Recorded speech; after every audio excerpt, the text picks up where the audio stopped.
স্মৃতি কথা বলে। ৪ বছর পূর্বের ঘটনা গতকালের ঘটনার মতো খালিদের স্মরণ হতে থাকে। তার ধারণা ছিল কুরাইশরা আজ মুসলমানদের পিষেই ফেলবে, কিন্তু মুসলমানরা যেভাবে জীবন বাজি রেখে প্রতিরোধ গড়ে তুলতে থাকে তাতে তিনি নিজেই কেঁপে ওঠেন। পদাতিক মুসলমানদের দেখে কুরাইশদের অশ্বগুলো যেন ভয় পাচ্ছিল। পরিস্থিতির অবনতি ঘটতে থাকলে খালিদ নিজের ঘোড়ায় পদাঘাত করে রক্তক্ষয়ী সংঘর্ষের মধ্যেও আবু সুফিয়ানকে তালাশ করে তার কাছে পৌঁছে যান। আমরা কি মুসলমানদেরকে চূড়ান্তভাবে পরাস্ত করার যোগ্যতা রাখি না? খালিদ আবু সুফিয়ানকে বলেন। কুরাইশ মায়েদের দুধ কি খাঁটি ছিল না যে তারা এই কয়েকজন মুসলমানদের ভয়ে ভীত হচ্ছে? আবু সুফিয়ান বলে, শোনো খালিদ, মুসলমানদের সাথে মুহাম্মদ যতক্ষণ থাকবে আর তারা জীবিত থাকবে, দেহের শেষ রক্তবিন্দু পর্যন্ত তারা পরাজিত হবে না। তবে এই দায়িত্ব কেন আমার উপর অর্পণ করছেন না? খালিদ বলেন। আবু সুফিয়ান বলে, কখনো নয়। তুমি তোমার সৈন্যদের কাছে ফিরে যাও। তোমার নেতৃত্ব ছাড়া তারা বিক্ষিপ্ত হয়ে যেতে পারে। মুহাম্মদ আর তার সাথীদের উপর আক্রমণ করার জন্য পদাতিক বাহিনী পাঠাচ্ছি। আজ মদিনার উদ্দেশ্যে যাত্রাকালে তার সেদিনের পুরাতন অনুশোচনার কথা মনে পড়ে যে আবু সুফিয়ান তার একটি বড় আশায় গুরবালি দিয়েছিল। রাসূল আকরাম সাল্লাল্লাহু আলাইহি সাল্লামকে হত্যা করাকে তিনি নিজের প্রধান কর্তব্য বলে মনে করতেন। রাসূল সাল্লাল্লাহু আলাইহি সাল্লামকে হত্যা করে শীর্ষ দেবতা হুব্বুল এবং হুজ্জার সন্তুষ্টি লাভ করা ছিল তার ইচ্ছা। তবুও রণাঙ্গনে অধিনায়কের আদেশে শিরোধার্য মনে করে তিনি নিজ বাহিনীর নিকট চলে যান। তার দৃঢ় বিশ্বাস ছিল যে এখন রাসূল সাল্লাল্লাহু আলাইহি সাল্লাম এর সাথে মাত্র কয়েকজন সাহাবী রয়েছেন, অতএব এই অবস্থায় তাকে হত্যা করা মোটেও কঠিন হবে না। আর তাকে হত্যা করতে পারলে মুসলমানরা কোনো দিন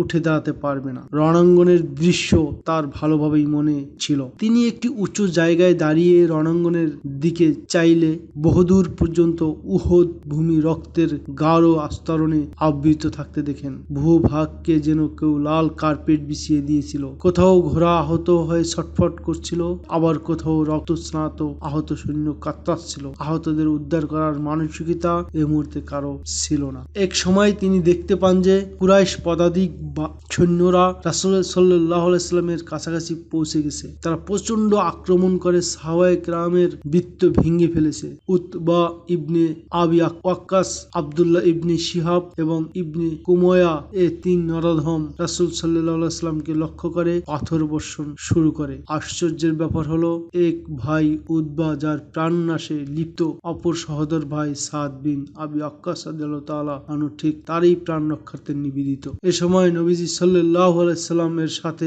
অবস্থানরত সাহাবায়ে কেরামগণ না থাকার মতোই ছিল। হয়তোবা তারা লড়তে লড়তে বিক্ষিপ্ত হয়ে দূরে সরে গিয়েছিলেন। উতবার নিক্ষিপ্ত একটি পাথরে নবী করিম সাল্লাল্লাহু আলাইহি সাল্লাম এর নিচের দন্তপাটির দুটি দাঁত শহীদ হয়, নিচের ঠোঁটও কেটে যায়। আব্দুল্লাহর পাথরে রাসূল সাল্লাল্লাহু আলাইহি সাল্লামের কপালে গভীর ক্ষতের সৃষ্টি করে। ইবনে কুমায়া একদম নিকট থেকে সে জোরে পাথর মারায় নবী করিম সাল্লাল্লাহু আলাইহি সাল্লামের শিরোনাস্ত্রের সাথে ঝুলন্ত জিঞ্জিরের দুটি কড়া ভেঙে গণ্ডদেশে প্রবেশ করে। এতে চেহারা মুবারকের হাড়ও মারাত্মক আক্রান্ত হয়। রাসূল সাল্লাল্লাহু আলাইহি সাল্লাম বর্শার সাহায্যে শত্রুকে আক্রমণ করতে খুব চেষ্টা করেন, কিন্তু শত্রু তার নাগালের মধ্যে আসছে না। অসংখ্য আঘাতে জর্জরিত শরীর থেকে প্রচুর রক্তক্ষরণের কারণে তিনি ভূতলে লুটিয়ে পড়েন। হযরত তালহা রাদিয়াল্লাহু তাআলা আনহু শত্রু সৈন্যের সাথে যুদ্ধরত অবস্থায় রাসূল সাল্লাল্লাহু আলাইহি সাল্লামকে লুটিয়ে পড়তে দেখে দ্রুত তার কাছে আসেন। তালহা রাদিয়াল্লাহু তাআলা আনহু এর আহ্বানে ইতিমধ্যে আরেক সাথী চলে আসেন। পাথর নিক্ষেপে আহতকারী কুরাইশ পাপিষ্ঠ রাসূল সাল্লাল্লাহু আলাইহি সাল্লামের উদ্দেশ্যে তরবারি উত্তোলন করতে উদ্যত হলে হযরত সাদ বিন আবি ওয়াক্কাস রাদিয়াল্লাহু তাআলা আনহু সহোদর ভাই উতবাকে আক্রমণ করেন। উতবা ভাইয়ের ক্রোধ ও রুদ্রমূর্তি দেখে পেছনে সরে যায়। আবু তালহা রাদিয়াল্লাহু তাআলা আনহু নবীজি সাল্লাল্লাহু আলাইহি সাল্লামকে ধরে উঠান। তিনি পুরোপুরি হুঁশেই ছিলেন। এ সময় অন্যান্য মুসলমানরা আক্রমণকারীদের সরিয়ে দেয়। ঐতিহাসিকগণ লিখেন, হযরত সাদ বিন আবি ওয়াক্কাস রাদিয়াল্লাহু তাআলা আনহুকে নিয়ন্ত্রণে রাখা খুবই কঠিন হয়ে পড়ছিল। তার একটাই কথা যে, ভাই আমার সম্মুখে আমার নবী সাল্লাল্লাহু আলাইহি সাল্লাম এর উপর আক্রমণ করেছে, আমি তাকে নিজ হাতে হত্যা করে তার দেহ টুকরো টুকরো করে ক্ষান্ত হব। তিনি একাই কুরাইশদের প্রতি এগিয়ে যেতে চেষ্টা করেন। বড় কষ্টে তাকে শান্ত করা হয়। রাসূল সাল্লাল্লাহু আলাইহি ওয়াসাল্লাম তাকে শান্ত হওয়ার নির্দেশ না দিলে তিনি কখনোই শান্ত হতেন না। সম্ভবত কুরাইশরা অত্যন্ত ক্লান্ত হয়ে পড়ছিল। যুদ্ধক্ষেত্র থেকে তারা মুখ ঘুরিয়ে নেয়। এ সময় সাহাবাগণ রাদিয়াল্লাহু তাআলা আনহু রাসূল সাল্লাল্লাহু আলাইহি ওয়াসাল্লামের প্রতি পূর্ণ মনোযোগ দিতে সুযোগ পান। রাসূল সাল্লাল্লাহু আলাইহি ওয়াসাল্লাম এর যখন পরীক্ষা নিরীক্ষা করা হয়, সাথে থাকা নারীগণ তাকে পানি পান করায়, ক্ষত পরিষ্কার করে, ক্ষেপণাস্ত্রের জিঞ্জিরে ভাঙ্গা করা তার গণ্ডাদেশে তখনও বিদ্ধ ছিল। প্রখ্যাত আরব সার্জনের ছেলে হযরত আবু উবাইদা রাদিয়াল্লাহু তাআলা আনহু এগিয়ে এসে কড়া দুটি খুলতে চেষ্টা করেন, কিন্তু হাত দ্বারা বের করতে ব্যর্থ হন। এরপর তিনি দাঁত দ্বারা একটি কড়া টেনে বের করে আনেন। দ্বিতীয় কড়াও এভাবে দাঁত দ্বারা টেনে উঠান, কিন্তু কড়ার সাথে তার দুটি দাঁতও ভেঙে যায়। এ কারণে মানুষ তাকে আল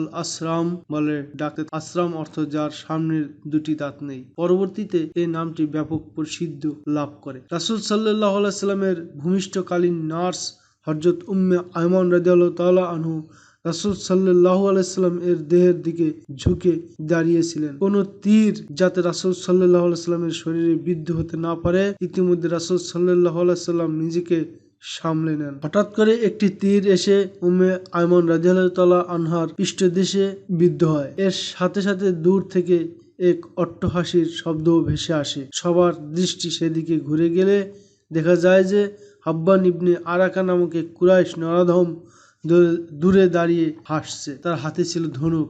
সদ্য বিদ্যুৎ তীরটি সেই ছুঁড়েছিল। সে হাসতে হাসতে ফিরে যেতে থাকে। রাসূল সাল্লাল্লাহু আলাইহি ওয়াসাল্লাম হযরত সাদ রাদিয়াল্লাহু তাআলা আনহুকে একটি তীর দিয়ে বলেন, এই নরাধম এখান থেকে তীর নিয়েই ফিরবে। সবার মাঝে তীরন্দাজিতে সেরা ব্যক্তি হযরত সাদ রাদিয়াল্লাহু তাআলা আনহু ধনুকে তীর সংযোজন করে হাব্বানকে লক্ষ্য করে নিক্ষেপ করেন। তীর হাব্বানের গলায় গিয়ে বিদ্ধ হয়। এতে সাদ রাদিয়াল্লাহু তাআলা আনহু এর সাথের সাহাবীগণ জোরে হেসে ওঠে, তার যথার্থ প্রতিশোধ গ্রহণের কথা মনে করিয়ে দেন। হাব্বান রাগে ক্ষোভে চোখ বড় বড় করে কয়েক কদম সামনে এসে লুটিয়ে পড়ে। খালিদ মদিনার দিকে যতই এগিয়ে যেতে থাকেন, উহুদের পর্বতগুলো ততই যেন উড়তে উঠতে থাকে। এ সময় পুরাতন কিছু সঙ্গী সাথীর কথা তার মনে পড়ে যায়। আকীদা বিশ্বাসের ভিন্নতার কারণে ভাইকে ভাইয়ের দুশমনে পরিণত করেছিল।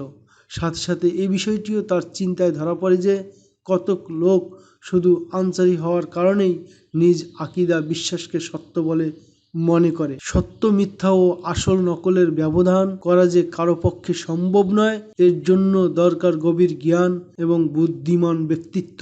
জিজ্ঞাসার আলামত নিয়ে একটি বাক্য বারবার তার সামনে এসে দাঁড়ায়, মদিনায় যাচ্ছি কেন? নিজের আকীদা বিশ্বাসে মদিনাবাসীকে দীক্ষিত করতে, নাকি তাদের আকীদা বিশ্বাসের কাছে নিজেকে সমর্পণ করতে? ঠিক এ মুহূর্তে আবু সুফিয়ানের একটি বেসুরা কণ্ঠ তার কানে ভেসে আসে, যা এর পূর্বে আবু সুফিয়ান তাকে বলছিল, এ সংবাদ কি সত্য যে তুমি মদিনায় যাচ্ছ? তোমার ধমনীতে প্রবাহিত অলিদের লাল রক্ত কি তাহলে সাদা হয়ে গেছে? মরুভূমি পাড়ি দেওয়ার সময় অনেক দূর পর্যন্ত এই আওয়াজ তার পেছনে ধাওয়া করে। তারপর এক সময় তিনি স্বাভাবিক হয়ে ওই সব বন্ধুদের চিন্তায় মগ্ন হয়ে যান, যাদের বিরুদ্ধে তিনি অস্ত্র ব্যবহার করেন এবং যাদের রক্ত তার চোখের সামনে দিয়ে গড়িয়ে গিয়েছিল। এদের মধ্যে হযরত মুসআব ইবনে উমাইর রাদিয়াল্লাহু তাআলা আনহু ছিলেন অন্যতম। রণাঙ্গনকে পিছনে ফেলে কুরাইশরা মক্কায় ফিরে যায়। কিছু দূর অগ্রসর হতে না হতেই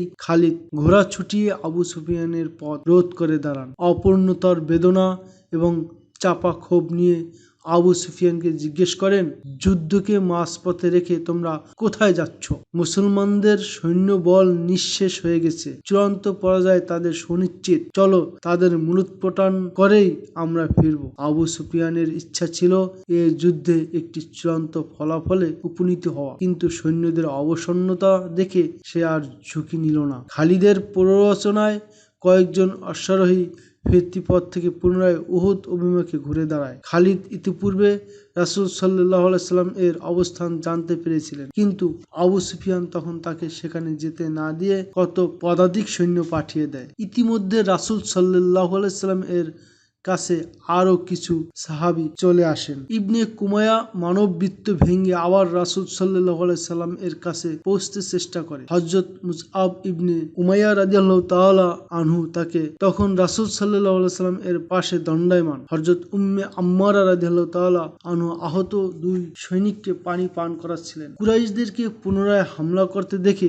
তিনি আহতদের ছেড়ে তাদেরই একজনের তরবারি নিয়ে দুশমন নিধনে ঝাঁপিয়ে পড়েন। দুশমনরা অশ্বারোহী থাকায় তার পক্ষে সরাসরি শত্রুকে ঘায়েল করা সম্ভব ছিল না। সেজন্য তিনি তীব্র বেগে তলোয়ার চালান শত্রু বহনকারী অশ্বকে লক্ষ্য করে। এতে অশ্ব যেমনি লুটিয়ে পড়ে তেমনি অশ্বারোহী অন্য পাশে ছিটকে পড়ে। আরোহী ছিটকে পড়তেই হযরত উম্মে আম্মারা রাদিয়াল্লাহু তাআলা আনহু ঘোড়া ডিঙিয়ে গিয়ে তাকে আক্রমণ করেন। এতে সে মারাত্মক আহত হয়ে দৌড়ে পালায়। গঠনশৈলী এবং চেহারার দিক দিয়ে রাসূল সাল্লাল্লাহু আলাইহি সাল্লাম এর সাথে হযরত মুসআব রাদিয়াল্লাহু তাআলা আনহু এর বেশ মিল ছিল। ইবনে কুমায়ার হযরত মুসআব রাদিয়াল্লাহু তাআলা আনহুকে রাসূল সাল্লাল্লাহু আলাইহি সাল্লাম মনে করে তার উপর হামলা চালায়। তিনি প্রস্তুত ছিলেন, বীর বিক্রমে তার মোকাবিলা করেন। কিছুক্ষণ উভয়ের মধ্যেই অস্ত্রের তীব্র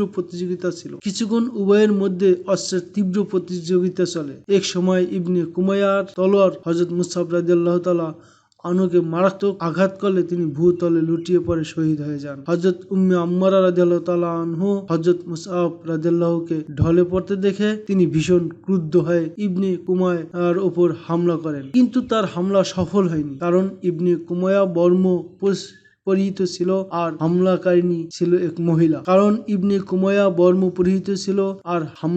ছিল এক মহিলা। পাল্টা প্রতিশোধ নিতে ইবনে কুমায়া উম্মে আম্মারার কাঁধে আঘাত করে। এতে তিনি মারাত্মক আহত হয়ে পড়েন। এ সময় রাসূল সাল্লাল্লাহু আলাইহি সাল্লাম কাছেই ছিলেন। তিনি ইবনে উমায়ার দিকে এগিয়ে যান, কিন্তু সে প্রান্ত বদল করে খোদ রাসূল সাল্লাল্লাহু আলাইহি সাল্লামের উপরেই আঘাত করে বসে, যা তার শিরস্ত্রাণে গিয়ে চোট লাগে। শিরস্ত্রাণ পিচ্ছিল থাকায় তরবারি সেখান থেকে স্কন্ধের উপর গড়িয়ে পড়ে। রাসূল সাল্লাল্লাহু আলাইহি সাল্লামের ঠিক পশ্চাতে একটি গর্ত ছিল। কঠিন আঘাতে পিছনে সরে গেলে তিনি উক্ত গর্তে পড়ে যান। ইবনে কুমায়া সেখান থেকে ফিরে এসে চিৎকার করে বলতে থাকে, আমি মুহাম্মদকে হত্যা করেছি। সে রণাঙ্গনে ঘুরে ফিরে চিৎকার করে একথাই বলতে থাকে। তার এই গগনবিদারী আওয়াজ মুসলমানরাও শুনতে পান, কুরাইশদেরও কানে পৌঁছে। কুরাইশরা এ খবর অত্যন্ত আনন্দিত হয়, কিন্তু বিরাট সর্বনাশ মুসলমানদের হয়। এ সংবাদে তাদের মধ্যে বিনা মেঘে বজ্রপাতের সৃষ্টি হয়। তারা মনোবল হারিয়ে পাহাড়ের দিকে চলে যেতে থাকে। নবী প্রেমিক মুজাহিদ বাহিনী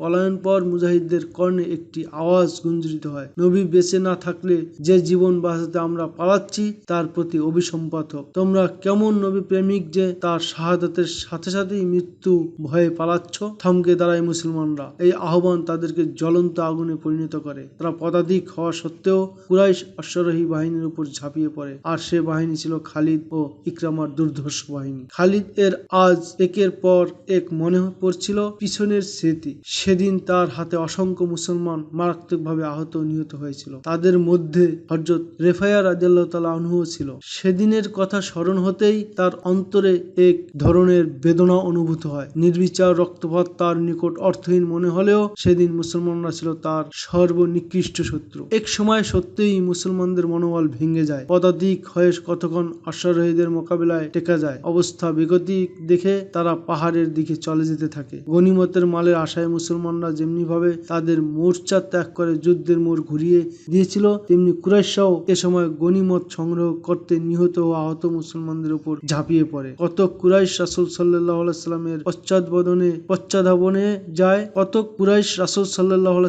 পশ্চাদ্ধাবনে যায়, কিন্তু সাহাবায়ে কেরাম তাদেরকে এমন শিক্ষা দেয় যে অধিকাংশই সেখানে মারা যায়। আর যে কজন জীবিত ছিল তারা কোন রকমে জীবন নিয়ে পালিয়ে আসে। ইতিমধ্যে রাসূল সাল্লাল্লাহু আলাইহি সাল্লাম অপেক্ষাকৃত একটি উঁচু নিরাপদ জায়গায় পৌঁছে যান। তিনি সেখান থেকে অবস্থা পর্যবেক্ষণ করেন। নিবেদিত প্রাণ ৩০ জন সাহাবীর ১৬ জন শহীদ হয়ে যান। অবশিষ্ট ১৪ জনের অধিকাংশই ছিল আহত। রাসূল সাল্লাল্লাহু আলাইহি সাল্লাম পাহাড়ের উপর থেকেই পুরো রণাঙ্গনের খবর সংগ্রহ করে চতুর্দিকে নজর বুলান, কিন্তু কোনো মুসলমান তিনি দেখতে পাননি। রাসূল সাল্লাল্লাহু আলাইহি ওয়াসাল্লাম এর শাহাদাতের খবর শুনে অত্যন্ত হতাশ হয়ে তারা বিক্ষিপ্ত হয়ে পড়ে। অনেকে মদিনায় চলে যায়, কেউ কেউ কুরাইশদের ভয়ে পাহাড়ে গিয়ে লুকান। যুদ্ধ প্রায় শেষ, হামলার আর আশঙ্কা নেই। এই অবসরে রাসূল সাল্লাল্লাহু আলাইহি ওয়াসাল্লাম নিজের জখমের প্রতি মনোনিবেশ করেন। নবী নন্দিনী হযরত ফাতেমা রাদিয়াল্লাহু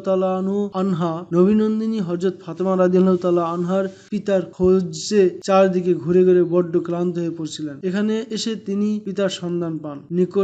নিকট দিয়ে বয়ে যাচ্ছিল একটি ঝর্ণা। আপন মনে হযরত আলী রাদিয়াল্লাহু তাআলা আনহু সেখান থেকে পানি এনে রাসূল সাল্লাল্লাহু আলাইহি ওয়াসাল্লামকে পান করান। হযরত ফাতেমা রাদিয়াল্লাহু তাআলা আনহা নিজ হাতে রাসূল সাল্লাল্লাহু আলাইহি ওয়াসাল্লামের জখম পরিষ্কার করতে থাকেন। এ সময় তিনি পিতার কষ্টে ফুঁপিয়ে ফুঁপিয়ে কাঁদছিলেন। খালিদের স্মরণ হয় সেদিন রাসূলুল্লাহ সাল্লাল্লাহু আলাইহি ওয়াসাল্লাম এর শাহাদাতের সংবাদ তাকে আত্মিক প্রশান্তি দিয়েছিল, কিন্তু পরবর্তী আরেকটি আওয়াজে তিনি চমকে ওঠেন। তার আত্মিক প্রশান্তি হাওয়ায় মিশে যায়। উপত্যকার এই আওয়াজের গুঞ্জন বহুদূর পর্যন্ত প্রতিধ্বনিত হচ্ছিল। কেউ চিৎকার করে বলছিল, মুসলমানগণ, সুসংবাদ শোনো, নবী করিম সাল্লাল্লাহু আলাইহি ওয়াসাল্লাম বেঁচে এবং নিরাপদে আছেন। এই ঘোষণায় খালিদের যেমনি হাসি পায় তেমনি আফসোস হয়। মন্তব্য স্বরূপ তিনি মনে মনে বলেন, হয়তো কোনো মুসলমান উন্মাদ হয়ে প্রলাপ করছে। প্রকৃত ঘটনা হলো, মুসলমানরা যেরূপে বিক্ষিপ্ত হয়ে গিয়েছিল, হযরত কাব বিন মালিক রাদিয়াল্লাহু তাআলা আনহু ঠিক তেমনি একা একা ঘুরতে ঘুরতে পাহাড়ের ওই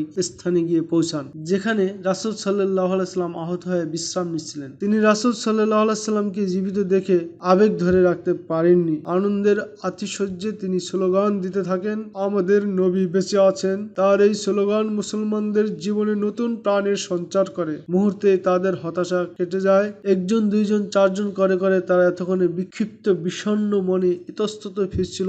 এই আওয়াজ শুনে তারা দ্রুত আসে। হযরত ওমর রাদিয়াল্লাহু তাআলা আনহু এই আওয়াজ শুনে রাসূল সাল্লাল্লাহু আলাইহি ওয়াসাল্লামের কাছে গিয়ে পৌঁছান। এর পূর্বে আবু সুফিয়ান রণাঙ্গনে পড়ে থাকা লাশ ওলটপালট করে দেখে সে খুঁজছিল রাসূল সাল্লাল্লাহু আলাইহি ওয়াসাল্লামের লাশ। অনেকক্ষণ পর্যন্ত খোঁজাখুঁজি করে ব্যর্থ হয়ে এবার সে যাকেই সামনে পায় তাকে জিজ্ঞেস করে, তুমি মুহাম্মদের লাশ দেখেছো? এক পর্যায়ে খালিদের সাথে তার দেখা হয়। আবু সুফিয়ান সোৎসাহে জিজ্ঞেস করে, খালিদ, তুমি মুহাম্মদের লাশ দেখেছো কি? না। খালিদ অল্প কথায় জবাব দিয়ে তার দিকে ঝুঁকে পাল্টা প্রশ্ন করে, মুহাম্মদ নিহত হয়েছে তুমি নিশ্চিত? আবু সুফিয়ান জবাবে বলে, হ্যাঁ। সে নিহত না হলে আমাদের হাত থেকে কোথায় গিয়ে বাঁচতে পারে? কেন, এ ব্যাপারে তোমার কোনো সন্দেহ আছে? হ্যাঁ আবু সুফিয়ান, খালিদ জবাব দেন, আমি ততক্ষণ সন্দিহান থাকবো যতক্ষণ না নিজের চোখে তার লাশ দেখবো। মুহাম্মদ এত সহজে নিহত হবার লোক নন। তোমার কথা থেকে কেমন যেন মুহাম্মদের জাদুর গন্ধ পাওয়া যাচ্ছে। মুহাম্মদ কি এক সময় আমাদেরই মানুষ ছিল না? তুমি কি তাকে চেনো না?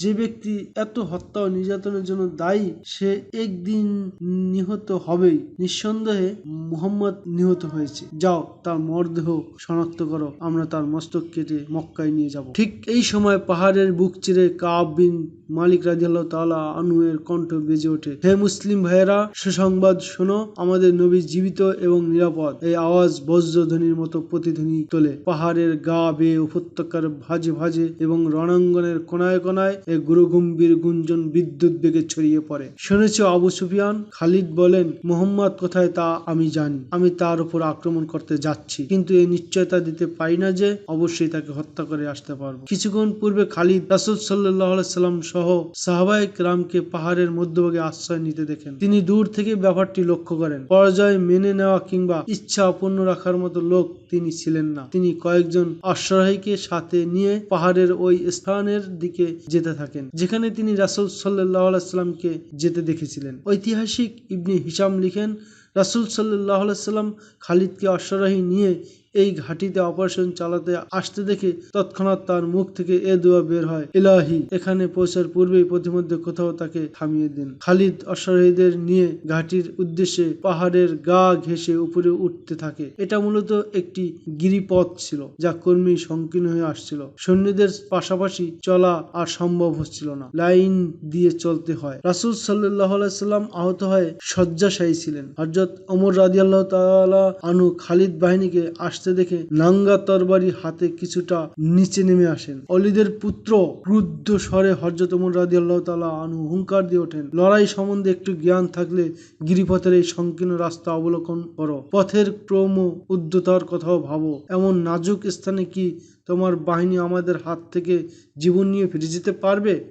যুদ্ধের ব্যাপারে খালিদ ছিলেন খুবই অভিজ্ঞ। তিনি হযরত ওমর রাদিয়াল্লাহু তাআলা আনহু এর কথায় সংকীর্ণ গিরিপথটি আরেকবার তীক্ষ্ণভাবে পর্যবেক্ষণ করেন। অশ্বকে ইচ্ছামতো ঘুরিয়ে যুদ্ধ করার জন্য জায়গাটি মোটেও উপযুক্ত ছিল না, বরং অত্যন্ত বিপদসংকুল ছিল। বিচক্ষণতার বিচারে অবস্থা অনুকূলে না থাকায় তিনি অশ্ব ঘুরিয়ে সৈন্যদের নিয়ে নিচে চলে আসেন। যুদ্ধ শেষ। কুরাইশরা এই দৃষ্টিকোণ থেকে নিজেদের প্রাধান্য দাবি করতে পারে যে তারা মুসলমানদের প্রচুর ক্ষতি করেছে, কিন্তু চূড়ান্ত বিজয়ে তারা দাবি করতে পারে না, কারণ এক প্রকার অমীমাংসিত ভাবেই যুদ্ধের পরিসমাপ্তি ঘটে। না, সেদিন আমাদেরই পরাজয় হয়। খালিদের মনের ভিতর থেকেই একটি আওয়াজ উঠে, মুসলমানরা মাত্র 700 আর আমরা ছিলাম 3000। তাদের মাত্র 2টি ঘোড়া আর আমাদের ঘোড়া ছিল 200। মোহাম্মদকে হত্যা করতে পারলে তবেই আমাদের চূড়ান্ত বিজয় হতো। খালিদ নিজের মধ্যে এক প্রকার কম্পন অনুভব করে। তার এমন অবস্থার সৃষ্টি হয় যে তিনি দাঁতে দাঁত ঘষতে থাকেন। যুদ্ধের শেষ দৃশ্যগুলো তার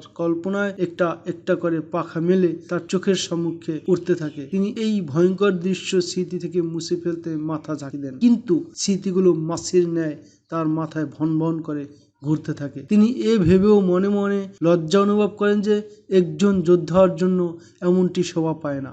অতীতের স্মৃতি যোদ্ধাকে কখনো তাড়িয়ে ফেরে না। হযরত ওমর রাদিয়াল্লাহু তাআলা আনহু এর সতর্কের ভিত্তিতে গিরিপথ থেকে ফেরার সময় খালিদের চোখ দ্রুত একবার রণক্ষেত্রে ঘুরে আসে। বিক্ষিপ্ত আর ছিন্ন ভিন্ন লাশে তার চোখ দুটি ভরে ওঠে। এদের মধ্যে অচেতন সৈন্যের সংখ্যাও কম ছিল না, কিন্তু লাশের সৎকার ও আহতদের উদ্ধার করার কোনো উদ্যোগ কোনো পক্ষ থেকেই লক্ষ্য করা যায়নি। হঠাৎ তার দৃষ্টি আবু সুফিয়ানের স্ত্রী হিন্দার প্রতি আটকে যায়। খঞ্জর হাতে সে দ্রুত বেগে রণাঙ্গনে ঘুরছিল। তার ইশারায় অন্যান্য কুরাইশ নারীরাও তার পিছু পিছু দৌড়ে আসে। হিন্দা দীর্ঘকায় এবং বলিষ্ঠ বীরের ন্যায় মহিলা ছিল। সে প্রত্যেকটি লাশ খুঁটিয়ে খুঁটিয়ে দেখছিল। কোনো লাশ নিম্নমুখী হয়ে পড়ে থাকলে সে পদাঘাতে লাশের মুখ সোজা করে চিনতে চেষ্টা করছিল। সে তার সঙ্গী মহিলাদের জানায় যে আমি হামজার লাশ তালাশ করছি। হযরত হামজা রাদিয়াল্লাহু তাআলা আনহু এর লাশ একসময় সে দেখতে পায়। লাশ শনাক্ত করা মাত্রই সে তার উপর হায়নার মতো ঝাঁপিয়ে পড়ে, এলোপাথারি পিয়ে টুকরো টুকরো করে, কয়েকটি অঙ্গ কেটে দূরে নিক্ষেপ করে। কাছে দাঁড়ানো মহিলাদের দিকে একবার চোখ বুলায়। দাঁড়িয়ে কি দেখছো? হিন্দা উন্মাদের মতো মহিলাদের বলে, দেখলে তো আমার পিতা, চাচা ও পুত্র হত্যাকারী লাশের অবস্থা কি করে ছাড়লাম। তোমরাও যাও, মুসলমানদের প্রত্যেকটি লাশের অবস্থা অনুরূপ করো এবং সকলের নাক কান কেটে নিয়ে আসো। মহিলারা মুসলমানদের লাশ কাটতে গেলে হিন্দা খঞ্জের দিয়ে হযরত হামজা রাদিয়াল্লাহু তাআলা এর পেট ফিরে ফেলে। সে ভিতরে হাত ঢুকিয়ে কি যেন তালাশ করে। হাত বের করে নিয়ে আসলে হাতে ছিল হযরত হামজা রাদিয়াল্লাহু তাআলা আনহু এর কলিজা। সে খঞ্জর দ্বারা কলিজা কেটে টুকরো টুকরো করে। এতেও তার হিংসায় নিবৃত্ত হলো না। এক টুকরা কলিজা মুখে দিয়ে হিংস্র জন্তুর ন্যায় চিবাতে থাকে। এই টুকরোটি গিলতে সে আপ্রাণ চেষ্টা করে, কিন্তু পারেনি। বাধ্য হয়ে তা উদ্গীরণ করে দেয়। এভাবে সে তার দীর্ঘ দিনের প্রতিহিংসার চরিতার্থ করে। খালিদ এই অনাকাঙ্ক্ষিত দৃশ্য দেখে হতভম্ব হয়ে যান। তিনি দেখতে পান অল্প দূরেই আবু সুফিয়ান দাঁড়িয়ে আছে। হিন্দার এই পশুসুলভ আচরণে তাকে দারুণ পীড়া দিচ্ছিল। খালিদ একজন বীর যোদ্ধা। সমুখে সমরে অবতীর্ণ হওয়াই ছিল তার নেশা ও পেশা। শত্রুর লাশের সাথে এমন অমানবিক আচরণ করা তার কেবল অপ্রিয়ই ছিল না, বরং তিনি এই আচরণকে সম্পূর্ণ ঘৃণার দৃষ্টিতে দেখেন। আবু সুফিয়ানকে দেখেই খালিদ ঘোড়া ছুটিয়ে সোজা তার সামনে এসে দণ্ডায়মান হন। আবু সুফিয়ান খালিদ ক্রোধ এবং তাচ্ছিল্য মিশ্রিত ভঙ্গিতে বলেন, তোমার স্ত্রী এবং অন্যান্য মহিলাদের এই হিংস্র আচরণ তুমি কি সমর্থন করো? আবু সুফিয়ান খালিদের প্রতি এমন দৃষ্টিতে তাকায় যার মধ্যে বোঝা যাচ্ছিল সে সম্পূর্ণ অসহায়, এবং তার এই দৃষ্টি বলে দেয় যে লাশের সাথে তার স্ত্রীর এই আচরণ আদৌ তার পছন্দ নয়। চুপ রইলে কেন আবু সুফিয়ান, কথা বলো। আবু সুফিয়ানের মনোভাব সম্পর্কে স্পষ্ট হতে খালিদ ঝাঁঝালো স্বরে জানতে চান, খালিদ, হিন্দার চরিত্র তোমার অজানা নয়। আবু সুফিয়ান থমথমে আওয়াজ যে বলে, ওর অবস্থা এখন উন্মাদ থেকে খারাপ। আমি কিংবা তুমি তাকে নিবৃত্ত করতে গেলে সে আমাদের পেট ফেরে ফেলবে। খালিদ হিন্দাকে ভালো করেই চিনতেন। তিনি আবু সুফিয়ানের অসহায়ত্ব বুঝতে পারেন। আবু সুফিয়ান মাথা নত করে থেকে এক সময় ঘোড়ার লাগাম টেনে দ্রুত সেখান থেকে প্রস্থান করে। খালিদও বেশিক্ষণ এই দৃশ্য সহ্য করতে পারেননি। হিন্দা হযরত হামজা রাদিয়াল্লাহু তাআলা আনহু এর কলিজা চিবিয়ে পরে যখন উদ্গীরণ করে দেয়, তখন পিছনে কারো পদধ্বনি শুনে ফিরে তাকায়। তার পিছনে ওহাসি দাঁড়িয়েছিল, তার হাতে আফ্রিকি বর্ষা। এই বর্ষার আঘাতেই সে হযরত হামজা রাদিয়াল্লাহু তাআলা আনহুকে কাপুরুষোচিত ভাবে হত্যা করে। ইবনে হরব, এখানে কি করছো? হিন্দা নির্দেশের সুরে তাকে বলে, যাও অন্যান্য মুসলমানদের লাশ এভাবে টুকরো টুকরো করো। ওহাসি মুখে খুবই কম কথা বলত, সে তার বেশিরভাগ প্রয়োজন ইশারায় পূরণ করত। সে হিন্দার নির্দেশ পালনের পরিবর্তে স্বীয় হস্ত হিন্দার সম্মুখে বাড়িয়ে দেয়। ওহাসির দৃষ্টি ছিল হিন্দার গলায় শোভিত স্বর্ণালঙ্কারের প্রতি। এতেই পূর্ব প্রতিশ্রুতির কথা হিন্দার মনে পড়ে যায়। সে যুদ্ধের শুরুতে ওহাসির সাথে এ ব্যাপারে ওয়াদাবদ্ধ হয় যে, তুমি আমার পিতা, চাচা ও পুত্রের নিধনকারীকে হত্যা করতে পারলে আমার সকল অলঙ্কার তোমার হবে। এখন ওহাসি সেই পূর্ব ঘোষিত পুরস্কার নিতে এলো। তার আগমনের কারণ বুঝতে পেরে হিন্দা তার দেওয়া প্রতিশ্রুতি অনুযায়ী তার গলায় সমস্ত অলঙ্কার খুলে ওহাসির প্রসারিত হাতে তুলে দেয়। মূল্যবান পুরস্কার পেয়ে ওহাসি মুচকি হেসে হেসে চলে যায়। হিন্দার বিবেক বুদ্ধি এ সময় বিজয় এবং প্রতিশোধের স্পৃহায় আসন্ন ছিল। হিন্দা ভাবাবেগে ওহাসিকে ডাক দেয়, দাঁড়াও ইবনে হরব। সে নিকটে এলে হিন্দা বলে, আমি তোমাকে একথা দিয়েছিলাম যে আমার অন্তর শান্ত করতে পারলে আমার যাবতীয় অলঙ্কার তোমাকে দিয়ে দেব, কিন্তু তুমি এর চেয়েও বেশি পুরস্কারের যোগ্য। অতঃপর হিন্দা কুরাইশ রমণীদের দিকে